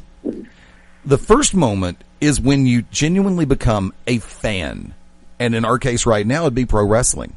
The second moment is when the little light bulb goes off over your head and you just sit back and go, I gotta do this. GT, what are those two moments for you? When I decided I'm a fan of professional wrestling, I went to a local wrestling show in Montreal at a bar. The Fed was known as IWS, International Wrestling Syndicate, and seeing a live show made me a fan. I was always a fan before, like on TV and stuff like that, but going to those shows made me a fan. I I got to do this is the same answer as the first one. What made me a fan is what made me say, I got to do this, and I got to train, and I got to try to see if I can, get this stuff done. So yeah, the first answer is the same as the second answer. So I ended up just going to that training school, the IWS training school, and that's where it started. On a serious note, I got to say thank you for that, because a lot of the times you'll hear people who, and I don't fault them for this, not in the least, I really don't, because we all have different surroundings, we all have different environments that will help us grow as wrestling fans, and then for those of us who make our way into the business or the sport or the world of professional wrestling, it's a variance that everybody has, because you have so many people. It's like, yeah, I saw Hulk Hogan Ultimate Warrior. Yeah, I saw Stone Cold and The Rock. And it's like, when you hear somebody say, I heard about a local show and went to go check it out. It's like, that is one of the things that we have preached on the Beyond Ringside Radio Network ever since the inception back in the late 90s, is the fact that there is so much more than what you just see on television. Now, GT, I want to ask you this. For the fans who have not had a chance to catch some of the more localized shows that take place in their hometowns sometime, and they stay glued to the TV set, what would be a message from the Giant Tiger to those fans to get them to come to the shows? Well, I mean, it's completely different, right? Like, you can watch something on TV, and it's really cool, and it's surreal. But once you go to a live show and you see the ring, and you're surrounded by fans that are into the show, it's completely different. It's night and day. You have a different appreciation for it. And I mean, if I never went to live shows and saw that stuff, I would have never taken it as seriously as I did. And I mean, I think a lot of we're all fans all the time. Like, we're all kind of marks for ourselves and for other people. And I like to think every time I go out there, like, I don't know if you looked up some of my stuff. I'm not really much of a professional wrestler, but when I go out, the only thing I want to do is make people remember me, because I know that if I was a 15-year-old Giant Tiger sitting at a wrestling show, I would remember me. I don't know if I said that properly, but I think you know what I mean. Yeah, I know exactly what you mean on that one. Now, who do you give credit for as far as your initial training in pro wrestling? Like I said, I was trained at a wrestling company called the IWS, which was a pretty big company. I was trained two guys. One of them is El Generico. The other guy is Beef Wellington. Went to training school with Twiggy, who is also a pretty well-known wrestler in this area. And that's it. I trained Beef Wellington, and El Generico trained us.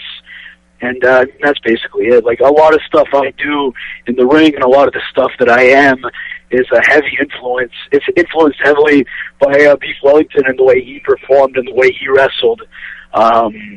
Which, I mean, if you look back at my matches now and you look at it and you look over at ISW matches and you see Giant Tiger versus Beef Wellington, which is a pretty important feud in ISW, it's a real treat, because I got to wrestle one of my friends and my trainer.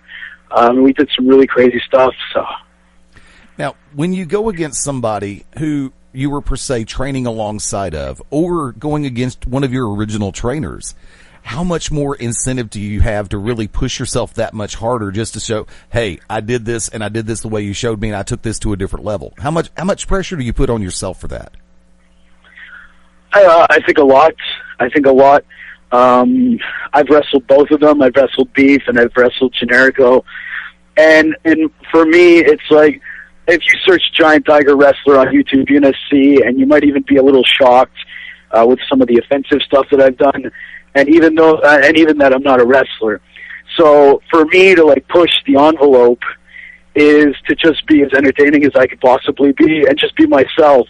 Like, at the end of the day, Giant Tiger is just me. The guy with the mask on is the guy without the mask on. And whatever you see in the ring, it's, you ask anybody I know, anybody that knows me, it's exactly what I'm like in my personal life, in my real life. So I just go out there and I try to be me and over the top. And I just try to, you know what I mean? People end up laughing. So I guess I'm doing a pretty good job. Now, you make the reference to Giant Tiger being an extension of your personal self. how many parallels are there between the man behind the mask and Giant Tiger? Well, I don't know if we can touch on this, but I don't know how PG your show is, but basically Giant Tiger, everything you hear with the drug use and the let's say escorts and everything you read and everything you say is real life. That is me, or that was me. I'm sober now, but that is completely me. Like Giant Tiger was just me. There were some things I didn't do, like the over-the-top stuff, like let's say with Beef's dad, and you kind of have to search that up if you want to figure out what that story is. But it's all me, man. Like Giant Tiger is all me. I really am that person.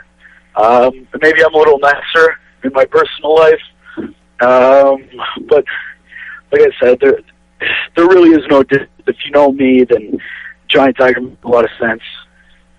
Now, you're making a reference to the series you had, the feud you had with Beef Wellington. In addition to that one, what would you consider to be some of your some of the programs, some of the feuds that you've had that have stuck out really in your mind? Definitely the one with Beef Wellington was my best feud. After that, I would say it would be with Twiggy, like when Twiggy was the ISW champion. Okay. Now there is. Sorry. No, I'm sorry. Go ahead. No, I thought you were continue. I'm sorry. I didn't. What I wanted to ask. One of the questions that's been coming up on our sister show, To Be Determined on Wednesday nights, by the Wicked Nemesis. At what moment did you feel that you had arrived as a professional wrestler? Well, like I said, for me it's different. I'm sure wrestlers listening to this, maybe they can relate, maybe they can't relate. I went out and I did an angle with Beef Wellington, and I did a thing where basically if I won, I would get to sleep with his father for 73 hours, and the crowd loved it, and the angle was very over. And I did a thing where I was in Connecticut, and again for ISW, and I wrestled Steven the Turtle Weiner, and I'm trying to be as clean as possible. And after the match, I grabbed the microphone, and I was doing my promo and my thing because Eddie Kingston came out, and then I looked at a girl in the front row, and I said, man, I would love to make love to you. Basically, I didn't say that, but that's kind of what I said. Yeah, I didn't say that at all, but that's close to it. And then she got in the ring, and I started. She laid down, and I started writing on her face. Oh, really? So you can imagine what I said, and it wasn't to make love to, and the crowd loved it. And it's moments like that. I didn't have one moment where it was like, this is what's going to define me. I have many moments like that, and I still get surprised when I do little things that are just so stupid and so over the top that people end up really enjoying. And I get that a lot. I mean, almost every single time that I go out and I do something that gets a reaction, I always feel that way. But I mean, the first time would be Beef Wellington and what we were doing and how popular it was and what it did for, ISW. Now, would that qualify as the most off the wall or the craziest reaction you've ever gotten from a fan, or is there one that you think can pass that one? Well, I mean, the craziest reaction was I wrestled Sexy Eddie in a alcohol brawl, and basically we both got drunk before the match downstairs at the bar, and then we wrestled, and we were both and it wasn't even like it wasn't fake. We were both really drunk as we were out there. And you can even watch that match online. I think the whole match is online for free under the Interspecies Wrestling YouTube account, Alcohol Brawl. And basically what happened was I ripped Eddie's underwear off, and he was naked, like he was completely nude. And he was holding like his junk, right? And I was down on the mat, and he jumped on the second and did a moonsault completely naked, and landed on me. And that was one of the craziest reactions I've kind of gotten, even though I didn't do the move, but that I've been a part of. Another time I wrestled Colt Cabana at ISW, and we again did an alcohol brawl, and he doesn't really drink, so he ended up puking in the match on the stage. And after he beat me, I ran out, and I didn't see the puke, so I slipped on the puke. And I was also, he ripped my underwear off, so I was nude. So I was holding my chunk, and I was nude, and there was puke on the stage, and Cabana was drunk, and I slipped on the puke, and I fell in Cabana's puke. Oh. And that was really just like a kind of disgusted reaction, but I was pretty happy with that reaction. Now, you were making a reference to a couple of the companies with which you've worked. How many different companies have you been featured in? Right now I wrestle for Battle War up in Montreal. I wrestle for ISW that runs in Connecticut and sometimes Ottawa. I wrestle for C4 that runs in Ottawa. And I've wrestled little places here and there, but those are the three feds that I really work now. C4 runs monthly, and ISW runs, every so often. Battle War also runs monthly. And this is one that I've been waiting to ask you about. There is a company that you work with called ISW, Interspecies Wrestling. Can you tell everybody a little bit more about that company? Yeah, sure.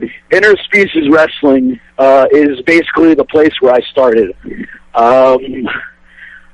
I remember the first ever ISW match was on a spot show, and they were featuring an Interspecies Wrestling matchup, and I was the first one. Like, I came out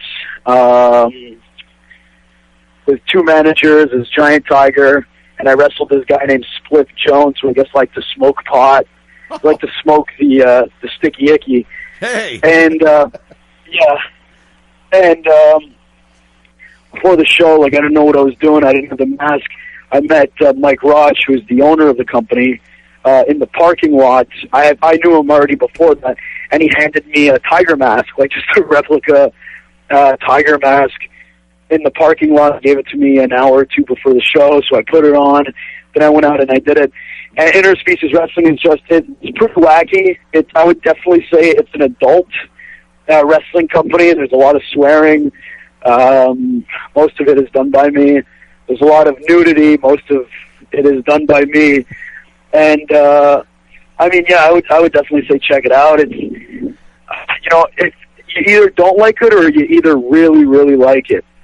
And I think, it's done a good job in the last 5 years. No, it's been more than that. It's been 8 years or something. I don't even know that it's been around. But I've been there since day one. And I'm still going strong, and I'm still there. And there's been a lot of like stuff in ISW that's pretty memorable. Like, there's I don't even know what to say. Basically, all I know how to say is just check it out. It's a great fed. They got a lot of good wrestlers there, and they run in Connecticut. They're doing a show June 15th in Ottawa in the afternoon, so I'm going to be there. June 15th in Ottawa for ISW? Yep. Now, let me ask, if I could, having worked in front of purely Canadian crowds and having worked in front of purely lower 48 crowds, can you give me a good viable contrast? Now, I know a lot of it's going to depend on the show and the chemistry in which the show is trying to build, but do you see that much of a major difference between, per se, a show in Ottawa, Ontario, Canada, or a show in, say, Middle Connecticut?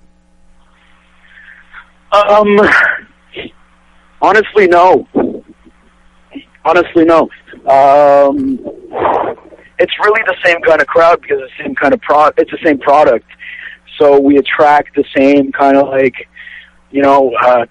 25 to 35-year-old tattooed male that gets really drunk and obnoxious and throws stuff, and it's really just the same thing everywhere you go, whether it's Montreal or Ottawa, Connecticut. If your product is kind of raunchy and different and exciting, then that's the kind of crowd that you're going to get. In my opinion, I mean, what the heck do I know? But no, I would say there really is no difference. I have wrestled certain feds that are, a little bit more cleaner, no swearing, and just kind of try to adjust to that, and try not to swear. I have a hard time Believe it or not, I do have a heart, and I have a hard time if I'm wrestling and there's a lot of kids in the crowd. I try my hardest not to swear, just because I don't want, a parent to have to explain to a kid what whatever word that I would use to describe somebody. Right. And I just don't think it's pleasant to be a parent and to have children with you.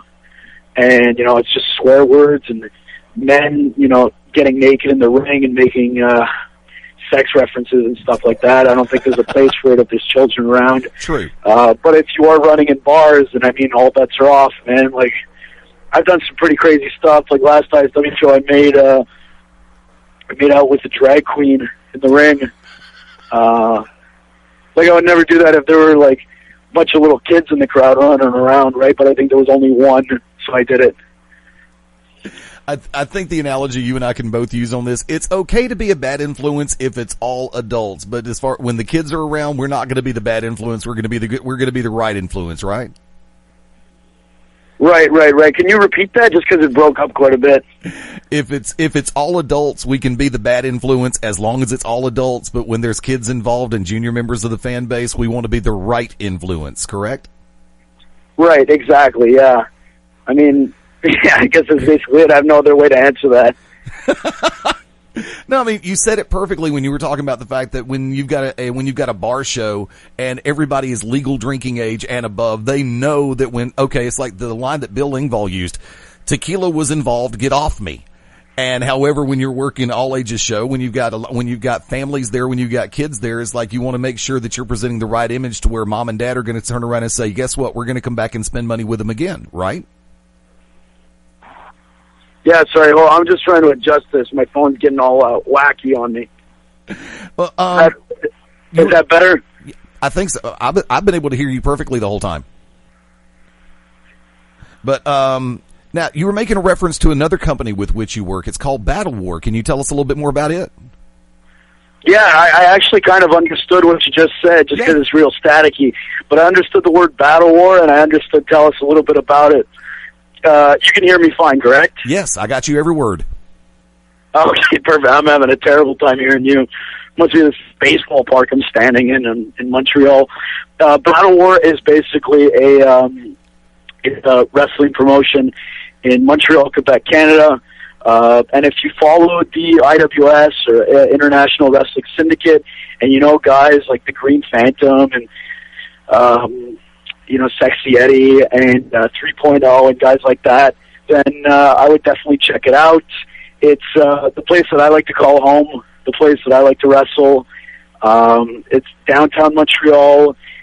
We had El Generico's last independent wrestling match at Battle War, which the DVD is available. You can pick up DVD at smartmarkvideo.com/Battle War. You can check it out on Twitter.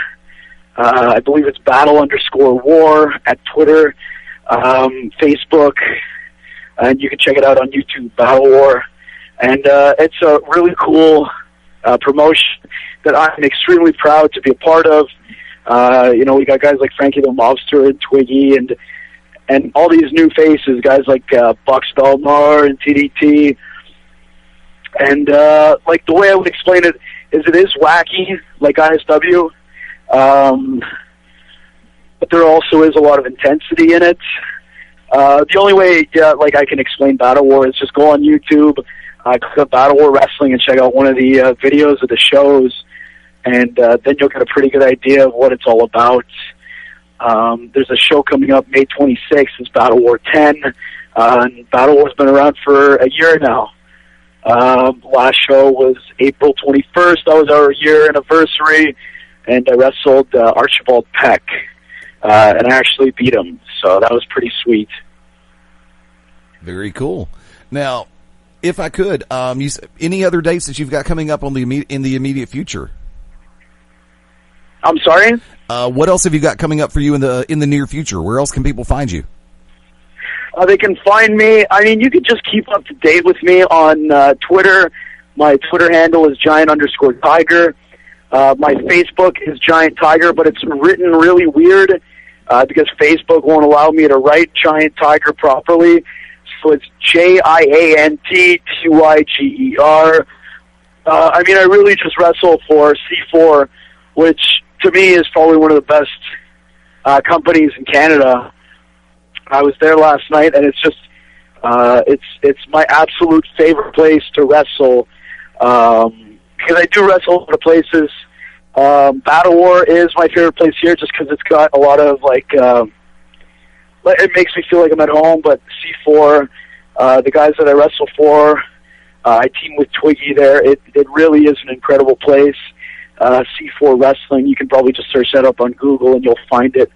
And if you haven't heard of C4 before, if you haven't seen it, I just do yourself a favor and check it out, because to me it's the best show that I've been to in a long time, just kind of watching.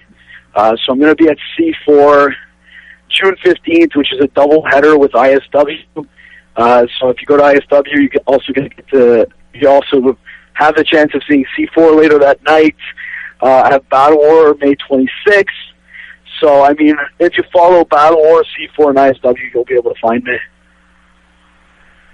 GT, I want to thank you for taking the time to come on with us this evening. I also want to invite you to come back on somewhere down the road. If you've got other appearances you'd like to try to get the word out about, just let us know, okay? Okay, you got it, man. Thank you so much. Ladies and gentlemen, our very special guest at this time, Giant Tiger, has just gone Beyond Ringside, and we will be back on the Beyond Ringside Radio Network right after this.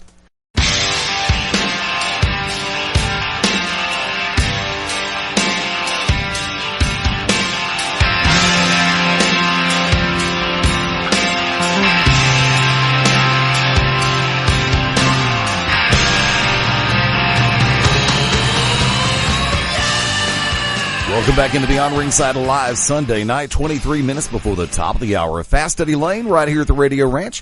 First off, want to say a very special thank you to Giant Tiger for coming on with us this evening. Had a great time in that conversation, even though he wasn't able to hear half of what I was saying. His words. We are working to have him back on with us a little bit further down the road. Be definitely sure to check him out on Facebook and Twitter. And when you get a chance to catch Giant Tiger on the marquee, definitely. If the live events or anything like he was talking about on the show just a few minutes ago will be worth the price of admission and then some. Want to say, of course, very special props to my friends and family with Global Championship Wrestling, my brothers and sisters in arms. Great outing this past Friday night at Tarrant. We were hoping to have word about the upcoming show. They were scheduled to have a show. I do believe it's scheduled to be in Leeds, Alabama this coming Friday. I'm going to try to have some more information about that as situations permit. For those of us with Global, all roads lead to Pell City, Alabama, Saturday night, May 25th, the Pell City Civic Center, Global Warfare. Be sure to check out gcwpro.com for all upcoming show information through the home promotion of Global Championship Wrestling. Want to give a very special tip of the hat, Kevin Brannon, to everybody with LXW. Had a great time last night in Sylacauga, Alabama. The Plunder Buffet Rumble Royal for the LXW Championship definitely was a sight to behold. There were some great matches on that card last night, and when you get a chance to, that will be available through Smart Mark Video. Check out the LXW.TK for the DVD release and also upcoming show information. I do believe LXW is going to be back in action on July the 20th. And also had a chance to speak with Kevin about his other project, all of the above, which would be IWA Deep South. And a lot of people know that the late summer months, I do believe early fall, is when the Carnage Cup, which is an ultra-violent tournament, is scheduled to take place. I understand that the Carnage Cup is going to be probably around November of 2013. So definitely keep your eyes open for that. For those who indulge. Now, this is one thing. IWA Deep South does specialize in the ultraviolet style. But when they do the Carnage Cup shows, they have something for everyone. And a lot of people will compare to CZW Combat Zone Wrestling. And I understand that this year I've heard the rumors that a number of the faces that you've seen with Combat Zone and originally with IWA Mid-South are going to be coming in for the Deep South show. Also finding out, there is a company on the horizon called Birmingham Hardcore Wrestling. They're running out of the heart of the Birmingham metropolitan area. A good friend of mine, and good friend of ours here on the show, I'll put it that way, a great friend of ours here on the show, the Angel of Death, John Rare. Myself, Maybo, Tunzi, Mark Bowman, Adam Coffey had a chance to speak with John last night about Birmingham Hardcore.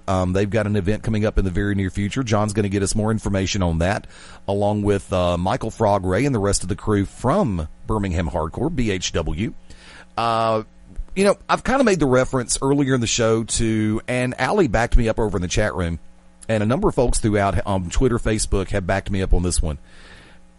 For as much as I appreciate what WWE is trying to do post-WrestleMania, knowing the fact that Punk's out, Taker's sketchy, of course, again, and you've got a number of people who are working hurt, not to mention with the advent of the public nature of the medical condition of Dolph Ziggler. And that is something that we wanted to hit on early in the show, but we digress and we get sidetracked on this show, and we're the first ones to admit it. I mean, you've got a great combination of individuals who are involved in the sport and the world of professional wrestling, on the inside, on the outside, and on the in-between. And when we get together and we start in conversation, there's no telling which way we're going to go. Sometimes I have bullet points and show notes ready to go for an episode, and I try to stay to those show notes. Today, I did not, because it has been that crazy. Everybody, it's public knowledge, and I'll lay it out there about my work schedule and the way that things have been going here around getting ready to change locations. So I've had a lot on me in that particular regard, and the rest of the cast has been tremendous. And I want to say, I've said it on Twitter, I've said it on Facebook, and I've said it publicly on air. Maybo has been kicking ass and taking names as far as working to set up interviews and helping with the booking side. And it is greatly appreciated. So, like I say, for those listening who are involved in pro wrestling in one capacity or another, if Mark Bowman, i.e. Maybo, MA_BO over on Twitter, gets in touch with you about coming on BR, guess what? He may not be on air full time right now. He is our front man for the Beyond Ringside Radio Network. So it's definite legit. It's definite real. Take him up on the invitation. We'd love to have you come on. Just like I say, for those, and we've had a number of promoters getting in touch with us recently about, hey, can I come on and talk about our show? Yes, get in touch with Maybo. That's plain and simple. That's the easy way to do it. He handles it. Taking a look at the lineup, and we're going to go into it a little bit more in depth and offer up predictions when the full cast gets back together next week here on BR. You've got the WWE Championship match, John Cena and Ryback. It's going to be a last man standing match. I don't know about you, but I think this is the third last man standing match that WWE has done in the last 12 months. You got Triple H, Brock Lesnar in a steel cage match. You haven't seen that many of those from WWE in recent days. So I'm glad to see them bringing back the steel cage for the night. With the medical condition of Dolph Ziggler, I wonder how things are going to work out with the triple threat match for the world title. If they're talking full concussion, if they're talking retrograde amnesia, then there is probably no way that he is going to be involved in that match. And I do believe making it a number one contenders match just to see what's going to happen with Dolph in real life as far as the memory and the head injuries go. They've given all the latitude in the world to people like John Cena. They've given it to CM Punk. They've given it to a number of champions over the course of the existence of Vince McMahon's promotion. And I would like to hope for a moment that, considering how hard he has worked and how much he has busted his ass to get where he is, that they will give Dolph Ziggler that same kind of leeway and that same kind of treatment. Strap match, which for years was known as an Indian strap match. Sheamus and Mark Henry. Now, I really do think, and you can like me or love me or hate me on this one, this match has actually gotten a great build-in. It's gotten a great story told to it. I like Mark Henry the same way I like the Big Show, as monsters. Some people will never let him get past the sexual chocolate bit. And I was wrong about Sheamus because I felt that Sheamus would be sketchy as a face character. I didn't know how well it would go over, because I felt that Sheamus as a heel, as a pure power heel, which Vince hates those long term. It is so obvious. But you can only have someone be unstoppable for so long before it, I think the last time they really did it in pro wrestling was Goldberg. And people started to get bored with that. That's why they changed the dynamic of his character in ring. And the other publicized match that they've got up on WWE.com is an Extreme Rules match, Randy Orton versus The Big Show. I'm going to go ahead and say this. There's no way in hell, by the laws of logic outside of WWE Creative, that Randy Orton survives this match. To put let's put a Singapore cane in the Big Show's hands. You would have to put a 357 in the hand of Randy Orton. Because Show delivers one solid swing of that cane. Randy Orton's head or spleen, depending on the point of impact, will end up in the 6th row. Randy Orton cannot generate that much power to really genuinely fell somebody like the Big Show unless you aim straight for the head first, the crown, the top of the head, or you aim for the knees first to take him down to a lower level and get a better swing. Overhead swing with that cane doesn't work. Sideway parallel baseball swing does work. Golf swing, not exactly great. But, and I'm sure they're going to release more matches and they're going to clarify a lot of things over the next week. You've got Raw, Main Event, and SmackDown coming up between now and the pay-per-view, and you know that they're going to be covering a lot more of that. Impact Wrestling is on the way to Slammiversary, Sunday, June 2nd. It will be live on pay-per-view from Boston at the Agnes Arena, and I hope I pronounced that right. How many matches have they genuinely, openly stated for the pay-per-view? 1. And kids, we're this close. I'm on Impact. I'm on Slammiversary.com. They are advertising one match right now for the World Heavyweight Championship, Sting versus Bully Ray. They do not have another match advertised for this show, and it's 3 weeks away. Sunday, June 2nd. Today is the 12th of May. You have got 3 weeks before supposedly one of your biggest pay-per-views of the year, and you're advertising one match. There are so many people who sit back and say that Matt Morgan should be the one in that match, not Sting. I don't know who Matt Morgan has pissed off in the front office. And that's the only way that I can ask that question, and that is with all due respect to Matt Morgan and to Sting. I love Sting. He has always been one of my favorites since the character conception that I first found out about in the mid-'80s over in the Universal Wrestling Federation, Bill Watts promotion, Mid-South Sports. I genuinely enjoyed Sting and watching the way he has progressed in professional wrestling. But at this point in time, let's put credibility on the table. And you're talking to somebody who would die for the opportunity to interview Sting. I would love to do that, because I would like to ask him how he genuinely responds to the critics who say that he should not be in that main event.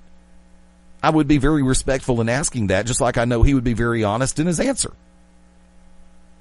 But I don't know who Matt Morgan has ticked off in the front office of TNA, because it seemed like for the longest time he would get that close to the world title, that close to the world title match, and the push would stop. Done. Over with. Disappeared. Come back 2 months later, and you never hear about the injury report. Why? And that is one question right there. That is the longest and the hardest question in the world. Why? Because a lot of people genuinely feel that Matt Morgan should have had at least 2 runs with the TNA championship between by now. So, I mean, put that world in proper perspective. Taking a look at Ring of Honor real quick. They've got an upcoming event next weekend, May 18th in Richmond, Virginia. And then they are, that is going to be, their next pay-per-view event is scheduled for June 22nd. So they've got about 5 weeks between now and Best in the World 2013. Definitely looking forward to that. ROH pay-per-views, I'm going to say this, are some of the best grassroots, down-home wrestling pay-per-views that you will find. They do get caught up in trying to push a little forced drama every once in a while. And there is a difference between executing the psychology of a storyline in professional wrestling and forced drama. Most people with the IQ above dried wallpaper paste will know this. That's the easy way to say it.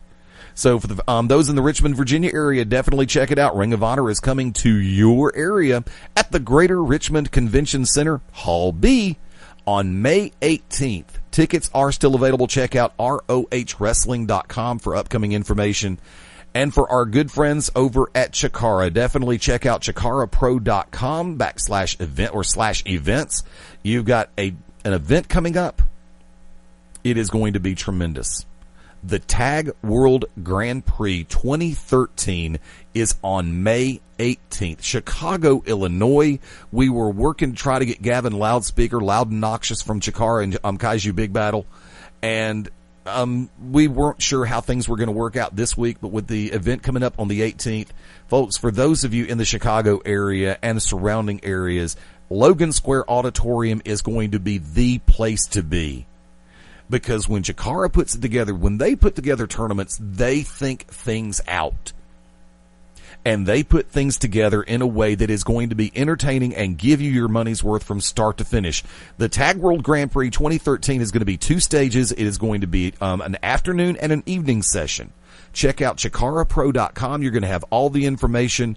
There are so many great teams that are going to be involved in this. The Baltic Siege, Los Ice Creams, the Bravado Brothers. A lot of these you've seen on national television. A lot of these you've seen on pay-per-view. A lot of these you've seen on DVD and live events.